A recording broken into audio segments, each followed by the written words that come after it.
ಆದ್ರಿಂದ ನಾನು ಇಂಪಾರ್ಟೆಂಟ್ ಇವತ್ತು ಹೇಳುವಂತ ವಿಚಾರ, ಇವತ್ತು ಬಹಳಷ್ಟು ಕಂಪನಿಗಳು ಬೆಂಗಳೂರನ್ನ ಬಿಟ್ಟು ಹೋಗಬೇಕು ಅನ್ನೋ ಒಂದು ಆತಂಕದಲ್ಲೂ ಇದ್ದಾರೆ. ಈಗಾಗಲೇ ಅದರ ಬಗ್ಗೆ ಬಹಳಷ್ಟು ವಿಚಾರಗಳು ಕೂಡ ಚರ್ಚೆಗೆ ಬಂದಿದೆ. ಬಹಳಷ್ಟು ಕಂಪನಿಗಳು ಕೂಡ ನಾವು ಬಿಟ್ಟು ಹೋಗ್ತೀರಿ ಅಂತ ಹೇಳಿದ್ದಾರೆ. ಅದು ಬಯೋಕಾನ್ ಇರ್ಬೋದು, ಇವರೆಲ್ಲರೂ ಕೂಡ ಕಾಮೆಂಟ್ ಮಾಡಿದ್ದಾರೆ. ಸೊ ನಾವು ಹೇಳೋದು ಅಂತದ್ದು ಮೂಲ ಸೌಕರ್ಯ ಇಲ್ಲದೆ ಹೋಗ್ತಾ ಇರುವಂತದ್ದು ಇವರೆಲ್ಲ. ಆ ಮೂಲ ಸೌಕರ್ಯ ಸರಿಯಾಗಿ ಸಿಗ್ತಾ ಇಲ್ಲ, ರಸ್ತೆ ಗುಂಡಿಗಳು ಬಿದ್ದಿದೆ ಅಂತ ಹೋಗ್ತಾ ಇದ್ದಾರೆ.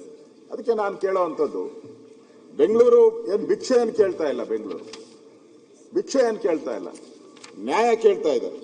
ಅದರಿಂದ ಇವತ್ತು ಬೆಂಗಳೂರು ಬ್ರ್ಯಾಂಡ್ ಬೆಂಗಳೂರು ಅಂತ ಉಪಮುಖ್ಯಮಂತ್ರಿಗಳು ಘೋಷಣೆ ಮಾಡಿದ್ರು 2.5 ವರ್ಷದಿಂದ. ಆದ್ರೆ ಇವತ್ತು ಆ ಬ್ರ್ಯಾಂಡ್ ಬೆಂಗಳೂರು ಹೋಗಿ ಪ್ರಕಾಶ್ ಹುಕ್ಕೇರಿ ಕಸದ ರಾಶಿಯ ಬೆಂಗಳೂರಾಗಿದೆ. ಇವತ್ತು ರಸ್ತೆ ಗುಂಡಿಗಳ ಬೆಂಗಳೂರಾಗಿದೆ,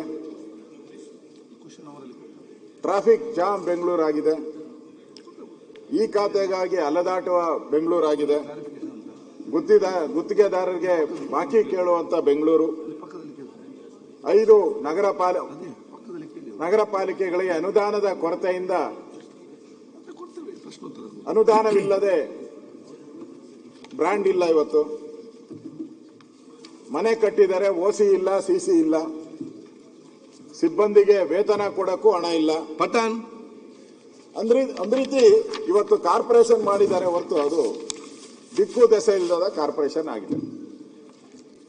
ಇವತ್ತು ಗುಂಡಿಗಳು ಬಿದ್ದಿರುವಂತದ್ದು ಇವತ್ತು ಜಗತ್ತೇ ನೋಡಿದೆ. ನಮ್ಮನ್ನು ಇಡೀ ದೇಶದಲ್ಲಿರುವಂತ ಜನನು ಕೂಡ ಇವತ್ತು ಕಾಮೆಂಟ್ ಮಾಡಿದ್ದಾರೆ ಬೆಂಗಳೂರಿನ ರಸ್ತೆಗಳ ಗುಂಡಿಗಳ ಬಗ್ಗೆ. ಸನ್ಮಾನ್ಯ ಉಪಮುಖ್ಯಮಂತ್ರಿಗಳು 10 ಬಾರಿ ಪ್ರವಾಸ, ಪಾದಯಾತ್ರೆ, ರಥಯಾತ್ರೆ, ಏನೇನ್ ಬೇಕೋ ಎಲ್ಲ ಮಾಡ್ಬಿಟ್ರು, ನಗರ ಪ್ರದಕ್ಷಿಣೆ.